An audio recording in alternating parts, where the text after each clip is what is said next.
রাষ্ট্র মেরামত ছাড়া বিদায় নিলেই প্রজন্ম কাঠগড়ায় দাঁড় করাবে, বললেন প্রেস সচিব। জানাবো ইন্ডিয়ার ভুল বাংলাদেশ পলিসি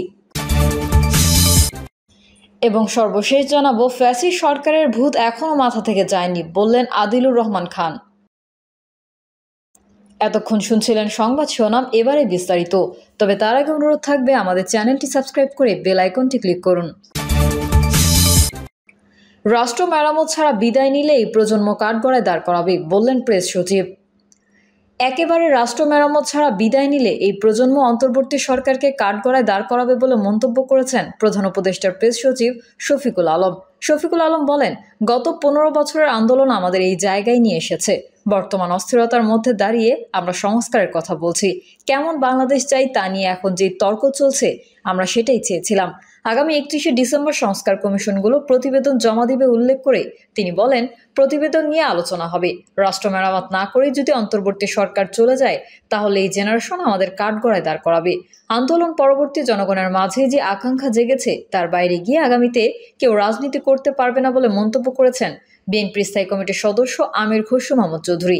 তিনি জানান, গণতান্ত্রিক প্রক্রিয়ার বাইরে কোনো সংস্কার টিকে থাকবে না, রাতারাতি কোনো সংস্কারও হবে না।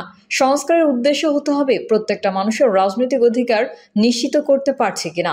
বিচার বিভাগের সংস্কার দেশের জনগণের স্বার্থে খুবই জরুরি। যে সংস্কারের জন্য সব রাজনৈতিক দলের ঐক্যমত আছে, তা এখন করা যেতে পারে। এনডিএম চেয়ারম্যান ববি হাজ্জাজ বলেন, প্রথম ধাপে এনডিএম এর দেয়া 9টি সংস্কার খুবই জরুরি।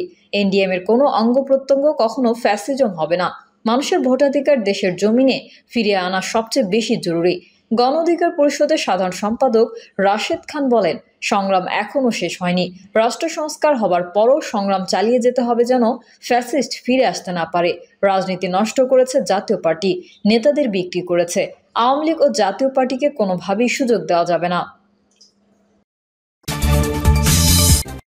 ইন্ডিয়ার ভুল বাংলাদেশ পলিসি। দক্ষিণ এশিয়া যে সমস্ত কারণে অশান্ত হয়ে আছে, তার মধ্যে প্রধান কারণ হচ্ছে ইন্ডিয়া। এই অঞ্চলের সবচেয়ে বড় ও শক্তিশালী দেশ এই ইন্ডিয়া। আয়তনে বিশাল হলেও এই দেশের নেতাদের মন খুবই সংকীর্ণ। প্রতিবেশী দেশগুলো যাতে শান্তি ও স্বস্তিতে না থাকে এবং সমৃদ্ধ হতে না পারে, সেটাই তাদের অহর্নিশ চিন্তা। দুনিয়ার তামাম শক্তিশালী দেশের সঙ্গে ইন্ডিয়া সমমর্যাদার ভিত্তিতে সম্পর্ক চায়, অথচ এই অঞ্চলের প্রতিটি ক্ষুদ্র প্রতিবেশী দেশের ওপর সে চায় দাদাগিরি করতে, কর্তৃত্ব ফলাতে। শিল্প, সাহিত্য, সংস্কৃতি, বিশেষ করে চলচ্চিত্রে দেশটির বিরাট মনোযোগ আর সমরশক্তি বাড়াতে সদা সচেষ্ট তারা। দেশটিতে বুর্জোয়া শিল্পপতি ও বড় ব্যবসায়ীদের ফুলে ফেঁপে ওঠার সুযোগ অবারিত।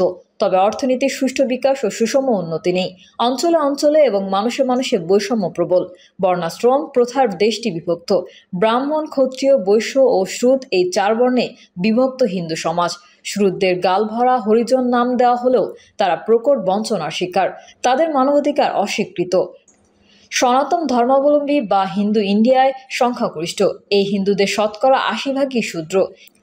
এছাড়াও ইন্ডিয়ায় ধর্মীয় সংখ্যালঘুদের হার শতকরা 20 জনের বেশি, যাদের মধ্যে 15% মুসলমান। ইন্ডিয়া ব্রিটিশ শাসকদের অধিকারে যাওয়ার আগে সংখ্যালঘু এই মুসলমানেরাই হাজার বছর ধরে শাসন করেছে। এখন হিন্দুত্ববাদীদের হাতে শাসিত ইন্ডিয়ায় মুসলমানেরা বিভিন্ন অধিকার থেকে বঞ্চিত ও নিগ্রহের শিকার।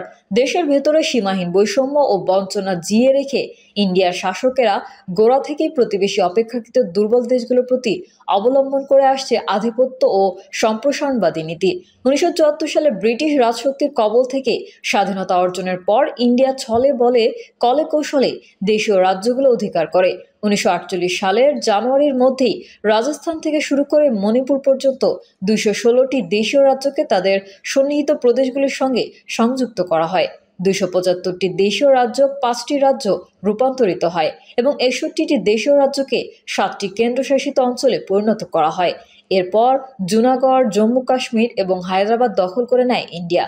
সর্বশেষ 1975 সালে অধিকার করে সিকিম। এর বাইরে কোনো একটা প্রতিবেশী দেশের সঙ্গে সুসম্পর্ক নেই ইন্ডিয়ার, বরং দক্ষিণ এশিয়ার স্থিতিশীলতা ইন্ডিয়ার বৈরী নীতির কারণে ব্যাপকভাবে ক্ষতিগ্রস্ত হয়েছে। প্রতিবেশী দেশগুলোর সঙ্গে ভারতের সম্পর্ক প্রায়শই আধিপত্য বিস্তারমূলক, আর তাতেই আস্থাহীনতার পরিবেশ সৃষ্টি করেছে। আঞ্চলিক সহযোগিতার অন্যতম মঞ্চ সার্ক কার্যকর হতে পারছে না, যার প্রধান কারণ ইন্ডিয়ার একচেটিয়া আধিপত্য ও দ্বিপাক্ষিক সমস্যাগুলোকে সার্কের অগ্রগতিতে অন্তরায় হিসেবে ব্যবহার করা। ভারতের এই নীতি দক্ষিণ এশিয়ার একতা ও সহযোগিতার পথে বড় বাধা। প্রতিবেশী দেশগুলো, বিশেষ করে বাংলাদেশ, শ্রীলঙ্কা, নেপাল, ভুটান ও মালদ্বীপের অভ্যন্তরীণ বিষয়ে ইন্ডিয়া নানাভাবে হস্তক্ষেপ করে আসছে। নানা রকম চাপ দিয়ে ও ফন্দি ফিকির করে ইন্ডিয়া তার প্রতিবেশী প্রতিটি দুর্বল রাষ্ট্রের কাছ থেকে 16 আনা স্বার্থ আদায় করে নেয়। কিন্তু ওই সব প্রতিবেশী দেশের ন্যায্য প্রাপ্য মেটাতে ইন্ডিয়ার টালবাহানার কোনো সীমা থাকে না। কাজেই কোনো প্রতিবেশী দেশের দেশপ্রেমিক কোনো নাগরিক ইন্ডিয়াকে সুপ্রতিবেশী বলে মনে করতে পারে না, বরং সবসময় সন্দেহের চোখে দেখে এবং ইন্ডিয়ার মতলবের ব্যাপারে সচেতন থাকতে চায়।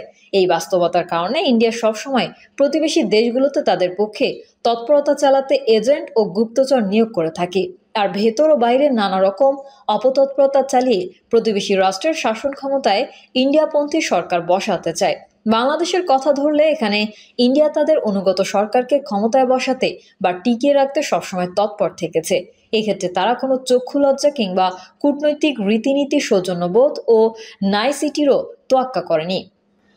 ইন্ডিয়ার কেন্দ্রে কোন পার্টি বা জোটের সরকার আছে তাতে এই আচরণের কোনো পরিবর্তন ঘটেনি। ইন্ডিয়ায় কংগ্রেস সরকার ক্ষমতায় থাকতে যারা বাংলাদেশের নির্বাচনী প্রহসনের মাধ্যমে হাসিনার ফ্যাসিস্ট রেজিমকে প্রলম্বিত করতে প্রকাশ্যে তৎপরতা চালিয়েছে, পাতানো নির্বাচনের বিরোধিতা কমিয়ে আনতে এবং একটা তথাকথিত গ্রহণযোগ্যতা দিতে, সেই সময় ভারতের পররাষ্ট্র সচিব সুজাতা সিং এসে জাতীয় পার্টির নেতা এইচ.এম. এরশাদের উপর প্রকাশ্যে চাপ দিয়েছিলেন ভুয়া নির্বাচন বর্জন থেকে সরে আসতে। মোদির আমলে তো জাতীয় পার্টির গোলাম কাদেরকে নয়াদিল্লিতে ডেকে নিয়ে গিয়ে হাসিনার আমিডামি নির্বাচনে শরিক হতে বাধ্য করা হয়েছিল। ১/১১ কাণ্ডের মূল হোতা জেনারেল মইন আহমেদকে ৬ ঘোড়া ধরিয়ে দিয়ে তার মাধ্যমে হাসিনাকে ক্ষমতায় বসানোর প্রধান কুশীলব যে ইন্ডিয়ায় ছিল তা তো প্রণব মুখার্জি বই লিখেই জানান দিয়ে গেছেন। পিলখানায় সেনাবাহিনীর চৌকস অফিসারদের পরিকল্পিত পৈশাচিক হত্যাযজ্ঞের প্রতিক্রিয়া সামলাতে না পারলে হাসিনাকে উদ্ধারে ইন্ডিয়ার সামরিক আয়োজন ও প্রস্তুতির ব্যাপার তো প্রায় সবাই জানে। তালিকা দীর্ঘ না করেই বলে দেওয়া যায় যে ক্ষমতাসীন হাসিনাকে দুর্বিনীত এক ফ্যাসিস্ট ঘাতকে পরিণত করার পেছনে ইন্ডিয়ার মদতই মূল ভূমিকা পালন করেছে। বাংলাদেশ ও এদেশের জনগণের প্রতি সব বৈরিতা ও অপতৎপরতা আড়াল করতে ইন্ডিয়া এদেশের দেশপ্রেমিক রাজনৈতিক দল সংগঠনের বিরুদ্ধে সবসময় উগ্র ইন্ডিয়া বিরোধিতার অভিযোগ প্রচার করেছে। ইন্ডিয়ার বিরুদ্ধে শত্রুতার নানান কল্পকাহিনী তারা রটনা করেছে। গত প্রায় ১.৫ দশকে ইন্ডিয়া হাসিনাকে রাষ্ট্র ক্ষমতায় টিকিয়ে রেখে তার অনুগত্যেই বাংলাদেশে ইন্ডিয়ার স্বার্থের একমাত্র ও পূর্ণ রক্ষা কবচ বলে বিবেচনা করেছে। অন্য কারো সঙ্গে সম্পর্ক রাখার কিংবা বাংলাদেশের জনগণের মনোভাব ও অনুভূতিকে বিবেচনায় রাখারও কোনো প্রয়োজন বোধ করেনি। দক্ষিণ এশিয়ার একমাত্র বাংলাদেশের সঙ্গেই ইন্ডিয়ার ঘনিষ্ঠ সম্পর্ক বিরাজমান ছিল, কিন্তু এই সম্পর্কে ইন্ডিয়া পুরোপুরি হাসিনা নির্ভর করে রাখে। হাসিনার পতনের পর স্বাভাবিকভাবেই সেই সম্পর্ক বিপন্ন হয়ে পড়েছে। হাসিনার পতন ইন্ডিয়ার কল্পনারও বাইরে ছিল, তাই তার পতন ইন্ডিয়াকে করে তুলেছে কিংকর্তব্য বিমূঢ়।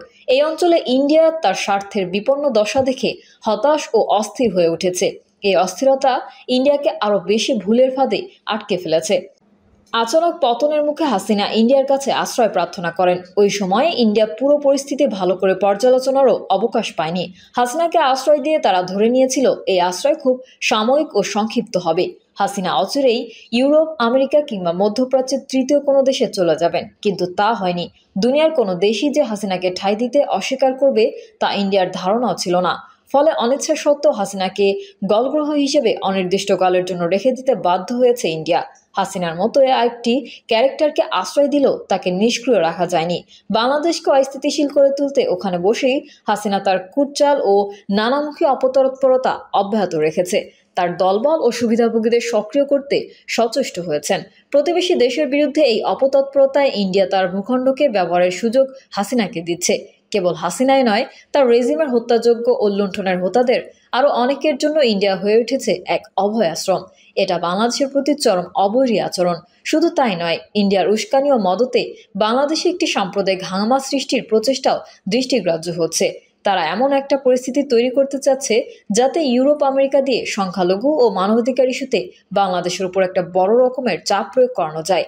এসব তৎপরতা চালাতে গিয়ে ইন্ডিয়া ভুলে যাচ্ছে যে আগেকার পরিস্থিতি আর নেই, দিন বদলে গেছে। ইন্ডিয়ার সমকক্ষ না হোক, দক্ষিণ এশিয়ার বাংলাদেশের গুরুত্ব আগের তুলনায় অনেক গুণে বেড়ে গেছে। সেটা চীনের কাছে যেমন, ঠিক তেমনই পশ্চিমা দুনিয়ার কাছেও। কাজে এখন কেউই আর বাংলাদেশকে আগের মতো ইন্ডিয়ার চোখ দিয়ে দেখে না। এই অঞ্চলে বাংলাদেশ এখন ইন্ডিয়ার পরে দ্বিতীয় গুরুত্বপূর্ণ রাষ্ট্র। এই রাষ্ট্রের সঙ্গে কেউই ইন্ডিয়ার মাধ্যমে নয়, সরাসরি সম্পর্ক রাখার নীতিতে বিশ্বাসী। কাজেই ইন্ডিয়াকে তাদের স্বার্থেই বাংলাদেশের ব্যাপারে ভুল নীতি ও হঠকারী কর্মপন্থা অবিলম্বে বদলাতে হবে, না হলে এই অঞ্চলে ইন্ডিয়ার জন্য হবে সকলই গরল ভেল। প্রিয় দর্শক, এই ছিল এখনকার সর্বশেষ সংবাদ। আপডেট সংবাদ পেতে চ্যানেলটি সাবস্ক্রাইব করে বেল আইকনটি ক্লিক করুন। কমেন্টে আপনার মতামত জানিয়ে আমাদের সাথেই থাকুন। ধন্যবাদ সবাইকে। আল্লাহ হাফেজ।